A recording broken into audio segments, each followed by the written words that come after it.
अंदर हमने पढ़ा है क्रम विनिमय का नियम, क्रम विनिमयता।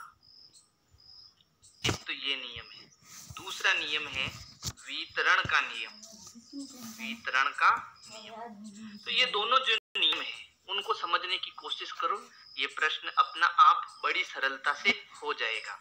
तो देखो क्रम विनिमय का मतलब क्या होता है? क्रम विनिमय का मतलब होता है कि अगर कोई संख्या मेरे पास, जैसे मान लो 2 गुणा 3 ये संख्या है मेरे पास, अगर मैं इसका क्रम बदल दूं, यानी कि 3 को आगे लेके आ जाऊं और 2 को पीछे लेके आ जाऊं, यानी 3 गुणा 2, तो इसमें कोई अंतर आएगा क्या? इसमें कोई अंतर नहीं आएगा। क्यों? क्योंकि 2 का गुणा 3 करने पर भी 6 आएगा और 3 का गुणा 2 करने पर भी 6 आएगा। यानी मैं ऐसा कर सकता हूं क्योंकि उत्तर हर बार एक ही आ रहा है। तो इसको हम कहते हैं क्रम विनिमय का नियम। अब है वितरण का नियम। ये नियम आपको पूरा समझना ही होगा, है ना। ये क्या होता है देखो, इस नियम में वितरण करना पड़ता है। जैसे मान लो मेरे पास एक संख्या है a into B plus b into C. तो यहाँ पर देखो एक तो गुणा का निशान है, एक प्लस का निशान है और यहाँ पर गुणे का निशान है। तो यहाँ पर देखो जब प्लस और माइनस का निशान आता है तो उसमें पद बनते हैं। तो यहाँ कितने पद है? ये पहला पद और ये दूसरा पद, यानी इसमें 2 पद है। कितने पद है? 2 पद, है ना। ऐसा कब होगा? जब बीच में या तो प्लस का निशान आए या माइनस का निशान आए। तो यहाँ पर ये जो 2 पद है, इन 2 पदों में ऐसी कोई संख्या है क्या जो दोनों में ही है ना। तो एक b देखो, b इसमें भी है और b इसमें भी है। तो हम इस b को कॉमन ले सकते हैं, बाहर ले सकते हैं। क्या कर सकते हैं? बाहर ले सकते हैं। इन दोनों पदों में से बाहर ले सकते हैं। बाहर का मतलब ये होगा कि जो संख्या बचेगी वो किस में आएगी? कोष्टक में। मैं बाहर किसको ले रहा हूं? मैं बाहर इस b को ले रहा हूं। तो ये b जो है a और c से बाहर निकल जाएगा, यानी b मैंने बाहर ले लिया। अब अंदर कौन बचा? तो देखो ये b तो बाहर आ गया, अंदर बचा a, फिर ये प्लस का निशान, b बाहर आ गया, अंदर कौन बचा? c, ये c यहाँ आ गया। और ये जो गुणे का निशान है वो भी बाहर आ जाता है यहाँ पर, है ना। यहाँ मैंने गुणे का निशान नहीं लगाया, इसका मतलब यहाँ पर गुणा है। तो ये जो नियम होता है इसे हम वितरण का नियम कहते हैं। अब मान लो इस कोष्टक को वापस मुझे हटाना है ना, मुझे वापस इसको सही रूप में लाना है। तो क्या करेंगे? b का a से गुणा करो, यहाँ गुणे का निशान है, b गुणा a, फिर प्लस का निशान। अब b का c से गुणा करो तो b गुणा c। तो वापस ये पहले जैसा आ जाएगा, है ना। तो ये 2 नियम अगर आपको आएंगे तो हम इस प्रश्न को बड़ी सरलता से कर देंगे। तो चलो अब प्रश्न करते हैं अपन। देखो इस प्रश्न में जैसे b था, है ना, वैसे यहाँ पर कोई संख्या है। पहले तो बताओ इसमें कितने पद है? तो आप देखो जहां प्लस माइनस का निशान है वहां पर पद बनता है। तो देखो ये दोनों गुणे में है, यानी ये एक पद है, फिर ये दूसरा पद है क्योंकि इसके बीच में प्लस आ गया, फिर ये तीसरा पद है क्योंकि यहाँ माइनस आ गया। तो इसमें 3 पद है। कितने पद है? 3 पद है। क्या इन तीनों पदों में ऐसी कोई संख्या है जो दोनों के या तीनों के अंदर है? तो देखो यहाँ पर 3/5, यहाँ पर 3/5 और यहाँ पर भी 3/5। यानी जैसे हमने क्या किया था, a into B plus B into C में ये b हमने बाहर लिया था, है ना। वैसे के वैसे क्या हम इसमें भी कर सकते हैं? बिल्कुल कर सकते हैं। क्यों? क्योंकि 3/5 इसमें भी है और 3/5 इसमें भी है। लेकिन हम क्या करेंगे? इस पद को आगे लिखेंगे और इस पद को पीछे लिखेंगे, यानी क्रम बदलेंगे। क्रम विनिमयता का नियम लगाएंगे, हम इसका क्रम बदलेंगे। तो क्या करना? -2/3 गुणा 3/5, ये तो अपनी जगह पर ही रखो। इसको पीछे ले जाओ और इसको आगे ले जाओ। तो देखो इसको आगे ले जाएंगे तो इसके साथ क्या है? माइनस है, ये भी आगे आ जाएगा। तो -3/5 गुणा 1/6 आ गया। ये पीछे चला जाएगा, इसके साथ क्या है? प्लस, तो प्लस 5/2। तो हमने पहले अब क्या नियम लगाया? क्रम विनिमय का नियम लगाकर हमने इसको बदल दिया। अब क्या करें? अब देखो 3/5 इसमें भी है और 3/5 इसमें भी है। तो हम वितरण का नियम का प्रयोग करके इस 3/5 को बाहर ले सकते हैं। जैसे इसमें हमने b को बाहर लिया था, वैसे ही हमें इन दोनों पदों में 3/5 को बाहर लेना है। तो जो चीज बाहर आएगी वो कहाँ आएगी? कोष्टक के बाहर आएगी।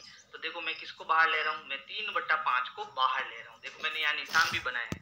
तो 3/5 क्या आ गया? बाहर आ गया, तो फिर अंदर कौन बचा?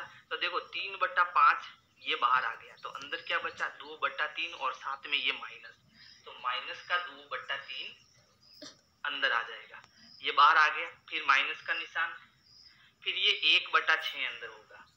तो देखो हमने क्या किया, इस 3/5 को दोनों में से बाहर लिख दिया और बाकी जो संख्या बची उसको कोष्टक के अंदर।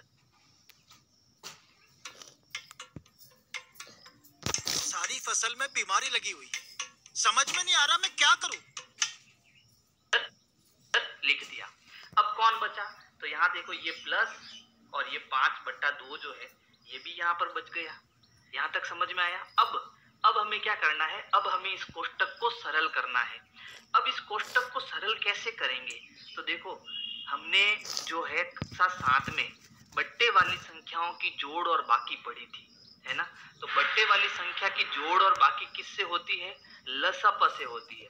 तो यहाँ पर है माइनस का 2/3 और माइनस का 1/6। समझने की कोशिश करो। तो यहाँ पर देखो 3 और 6, हर में कितना है? 3 और 6। तो इसका हमें एलसीएम लेना है। देखो एलसीएम लेने का एकदम सही तरीका बता रहा हूँ। 3 के पहाड़े में और 6 के पहाड़े में ऐसी कौन सी संख्या है जो सबसे छोटी है और दोनों में आती है? तो 3 एकम 3, 3 दूनी 6, 6 एकम 6, 6 दूनी 12। तो इन दोनों के पहाड़े में 6 ऐसी संख्या है जो दोनों में आ रही है, तो एलसीएम हो जाएगा इसका 6। एलसीएम कितना हो जाएगा? 6। अब मैं 3 का पहाड़ा कितनी बार बोलता हूँ तो 6 आता है, तो 3 एकम 3, 3 दूनी 6। जब मैं 2 बार 3 का पहाड़ा बोलता हूँ तो 6 आता है। तो अब 2 का गुणा इस ऊपर वाले 2 से करा दो, यानी -2 से करा दो। फिर ये माइनस 6 का पहाड़ा कितनी बार बोलूं? Subscribe share. तो एक बार बोलने पर तो इसके ऊपर वाले से गुणा करा दो, 6 एकम 6, है ना? अब please 4 plus into minus, minus 2 दूनी 4, 4, फिर माइनस 1 गुणा 1, 1/6। अब माइनस माइनस की संख्या जुड़ती है, निशान माइनस का आता है, तो 4 और 1 5 हो गया, कैसा? माइनस का, बट्टे 6। तो इसका जो जोड़ होगी वो कितनी होगी? माइनस के 5/6। चलो इसको वापस समझाता हूँ, अगर समझ में नहीं आया तो इधर देख लेना। 3/5, फिर यहाँ हमें इसका क्या लेना है? लसप। लसप क्या होता है कि ये जो नीचे वाली संख्या है इसमें ऐसी, इसके पहाड़े में ऐसी कौन सी संख्या है जो दोनों में आती है? तो 3 का पहाड़ा एक बार बोलने पर 3 एकम 3, 3 दूनी 6, तो 3 के पहाड़े में 6 आया। फिर 6 एकम 6, तो 6 का पहाड़ा बोलने पर भी 6 आ गया। तो इन दोनों के पहाड़े में ऐसी छोटी से छोटी संख्या जो दोनों में है वो कौन है? 6। तो इन दोनों का एलसीएम कितना आ गया? 6 आ गया। अब 3 का पहाड़ा में, अब देखो मैं यहाँ पर ये -2 लिख देता हूँ, पहले ऊपर वाली संख्या मैंने लिख दी, है ना? अब मैं 3 का पहाड़ा कितनी बार प्लीज बोलता हूँ? सब्सक्राइब शेयर करें यार, प्लीज प्लीज। 6 आता है। तो इस 2 का गुणा इसके ऊपर वाली संख्या यानी -2 से कर दो, तो 2 गुणा 2, फिर माइनस, ये माइनस, ऊपर वाली संख्या 1। तो अब 6 का पहाड़ा कितनी बार बोलने पर 6 आया? एक बार बोलने पर, तो इसके ऊपर वाली संख्या से 1 का गुणा कर दो, ये ऐसे एलसीएम करना है। फिर ये क्या है? +5/2। अब इसको सरल करते हैं, तो 3/5 गुणा, अब देखो यहाँ पर है -2 × 2, तो 2, ये -2 दूनी 4, तो ये हो गया -4। फिर 1 एकम 1, माइनस का 1, प्लस 5/2। अब माइनस का 4 और माइनस का 1 जो है वो जुड़ेगा, ध्यान रखना जुड़ेगा, लेकिन निशान कैसा आएगा? माइनस का। पूर्णांक नियम है, याद रखने पड़ेंगे आपको। तो ये हो गया 3/5 इंटू माइनस के 5/6 प्लस 5/2। तो यहाँ तक तो पक्का समझ में आ गया। अगर कुछ समझ में नहीं आए तो आप कमेंट करना। चलो अब देखो, अब यहाँ पर मेरे पास यहाँ क्या है? देखो 3/5 इंटू माइनस का 5/6, इसको समझो। तो यहाँ पर मुझे गुणा कराना है ना? तो देखो ये प्लस का है, इसके आगे कुछ नहीं, तो ये प्लस का है, तो प्लस इंटू माइनस, ध्यान रखना प्लस इंटू माइनस क्या होता है? माइनस होता है, यानी प्लस इंटू माइनस मैं सीधा कर रहा हूँ, ध्यान देना यहाँ पर, प्लस इंटू माइनस माइनस। अब कोष्टक हट गया, मुझे इस कोष्टक को हटाना था, तो मैंने क्या किया? प्लस का गुणा माइनस से किया, तो प्लस इंटू माइनस क्या होता है? माइनस, यानी मैंने प्लस इंटू माइनस का गुणा कर दिया, क्या आया? माइनस। अब इनको देखो, ये है 3/5, यहाँ पर कुछ नहीं है तो इंटू है, इंटू 5/6, फिर आगे है प्लस का 5/2। अब देखो यहाँ पर दो पद है क्योंकि यहाँ प्लस है, ये पहला पद और ये दूसरा पद। क्या इनमें कोई कॉमन आता है? नहीं आता है। तो पहले इसको सरल करो। इसको सरल कैसे करना? देखो यहाँ 5 है, यहाँ 5 है। देखो 5/5 क्या होता है? 5 में एक बार भाग गया, 5 में 5 का एक बार भाग गया, तो 5 एकम 5, 5 एकम 5, तो ये कट गया इससे, है ना।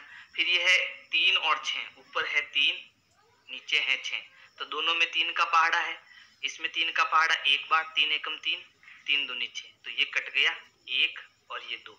यानी यहाँ पर जब हम भाग करेंगे तो उत्तर क्या आया? माइनस का 1/2 प्लस 5/2, ये आगे वाली संख्या। अब इसमें एक माइनस का और एक प्लस का है, तो एक माइनस का और एक प्लस का हो तो घटता है। क्या होता है? घटता है। तो अब इसका एलसीएम लेंगे। देखो जब नीचे हर समान हो तो हमें कोई तकलीफ नहीं होगी। क्या कि इस 2 को 2 लिख दो, ऊपर क्या है -1, ऊपर क्या है +5। अब एक माइनस का है एक प्लस का है तो घटेगा, क्या होगा? घटेगा। लेकिन उत्तर किस में आएगा? प्लस में आएगा, क्योंकि प्लस का बड़ा है। तो 5 में से 1 गया 4 और बट्टे 2। प्लस का क्यों आया? क्योंकि प्लस का बड़ा है। अब दोनों में 2 का भाग जाएगा, 2 एकम 2, 2 दूनी 4, और इसमें 2 का भाग एक बार। 2/1 का मतलब क्या होता है? 2। तो हमारा जो फाइनल उत्तर होगा वो कितना होगा? 2। इस प्रकार से आपको ये प्रश्न करना है। स्क्रीनशॉट ले लो, मैं अब दूसरा प्रश्न करने जा रहा हूँ।